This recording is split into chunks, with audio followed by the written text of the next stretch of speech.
as populares festas juninas envolvem diferentes formas de celebração de acordo com o país. No Brasil, é voltada para os personagens bíblicos Pedro e João Batista, tido como santos, assim como o canonizado frade português Antônio de Lisboa, que viveu na virada do século XII e XIII. Aqui, as festas não seguem exatamente os dias voltados para eles nos calendários, mas abrangem os meses de junho e julho. Porém, a devoção aos santos perdeu o campo e a temática rural é o maior foco, com vestimentas e comidas típicas do interior.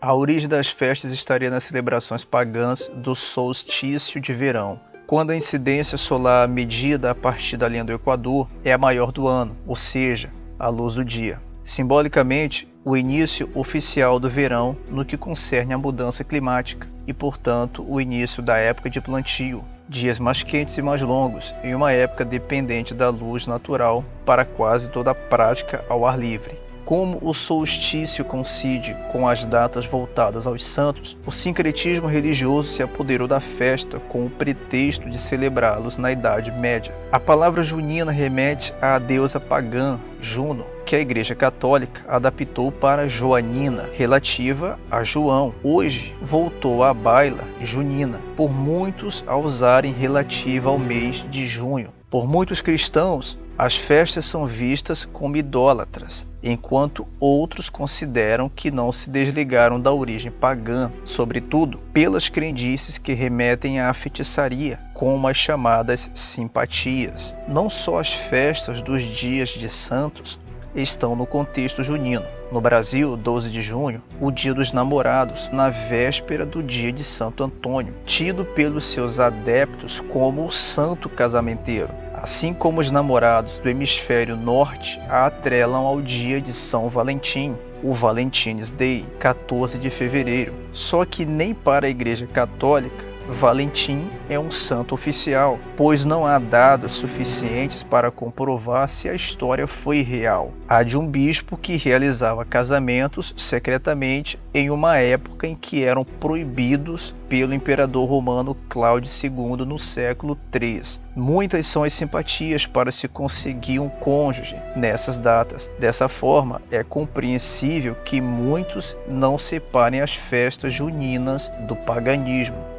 O fogo e as danças. Ligadas ou não ao catolicismo sincrético, as fogueiras que os pagãos acendiam para a festa do solstício permaneceram em várias culturas, ainda que hoje não tenham mais tanto sentido católico ou pagão para muitos, como a festa do Halloween. As imensas fogueiras da festa de Midsummer, médio verão, são bastante presentes, principalmente em margem de rios, lagos ou praias oceânicas, no norte da Europa, em países como Suécia, Noruega, Lituânia, Letônia, Finlândia, Estônia e Dinamarca, assim como outras nações europeias, como Reino Unido, Irlanda, Galícia, Espanha, França, Itália, Malta, Portugal, Polônia, Rússia e Ucrânia. A colonização anglo-saxã levou o costume para países como Estados Unidos, Canadá, onde os festejos se misturam à data máxima da província francófona do Quebec, em 24 de junho, e Austrália. No solstício de inverno, as pessoas faziam um percurso em grupo, em filas, portando tochas, com as quais acendiam a fogueira, de onde teriam vindo o costume das procissões com velas acesas. Para eles, o fogo afugentava os maus espíritos, daí também teriam vindo as lanternas coloridas de papel. A Igreja Católica medieval tentou se apoderar das fogueiras usando-as como um símbolo pseudo-cristão. Criaram a tradição com base em uma lenda em que Isabel, prima de Maria, mandou acender uma fogueira no alto de uma montanha para avisar a mãe de Jesus que engravidara. Quando os colonizadores portugueses trouxeram os festejos juninos para cá, incluíram a tradição dos fogos de artifício e os balões que levavam pedidos ao céu. No Brasil, a prática de soltar balões é oficialmente proibida pelos sérios riscos de incêndio. Ainda assim, muitos contrariam a lei e causam desde sérios prejuízos materiais a grandes ferimentos ou até mortes. As danças, por sua vez, têm origem tanto nas coreografias pagãs para adorar falsos deuses, quanto na dança de salão francesa, quadrille, de onde vem seu equivalente em português, quadrilha. Uma evolução da antiga contradança que, por sua vez, deriva de danças inglesas, de camponesas, mais uma vez a ligação com a lavoura. Como hábitos franceses eram um grande interesse dos portugueses, eles amplamente difundidos na corte brasileira a partir da vinda de Dom João VI, a quadrilha se popularizou por aqui, fundindo-se a danças e ritmos brasileiros. Na Bahia, ganhou até um espantoso apelido de baile sifilítico pela participação de prostitutas. A famosa dança do mastro, realizada em vários países, com uma variante bem popular na Suécia, tem para alguns estudiosos uma conotação fálica, comum a rituais de fertilidade do paganismo, com os dançarinos dando voltas ao redor do objeto. A comida era distribuída em grande quantidade de propósito, para inspirar a fartura desejada nas lavouras, e muitos estudiosos defendem que parte dela era consagrada às falsas divindades, como ainda hoje é feito por adeptos do ocultismo. A bruxaria revelada.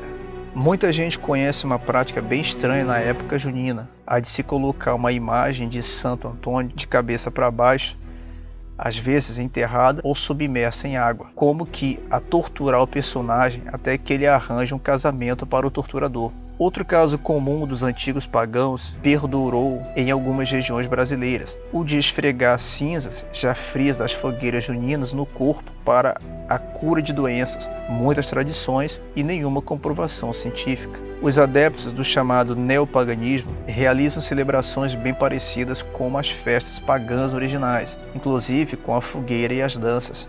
E qual o perigo espiritual? As informações desse vídeo só mostram que as origens dos festejos hoje estão realizados em paróquias católicas, as chamadas quermesses, para angariar fundos e até mesmo em instituições seculares como escolas e clubes, mesmo que muitos pensem ser inocentes, não tem origem verdadeiramente cristã, nem mesmo para os católicos. Na ânsia de atrair os pagãos para a catequização, a Igreja Romana se apoderou das festas para falsos deuses, já que não conseguia proibi-las. Mesmo que hoje as festas não tenham uma ligação tão explícita com a religião, cabe a cada um pensar sobre o costume.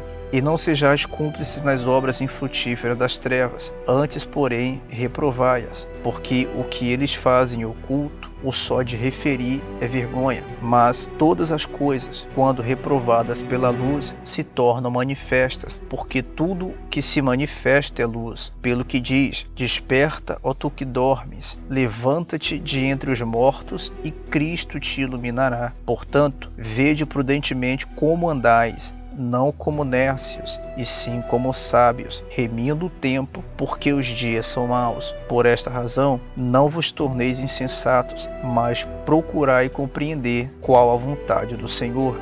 Se você tem alguma opinião a dar sobre esse conteúdo, deixe aqui o seu comentário nesse vídeo.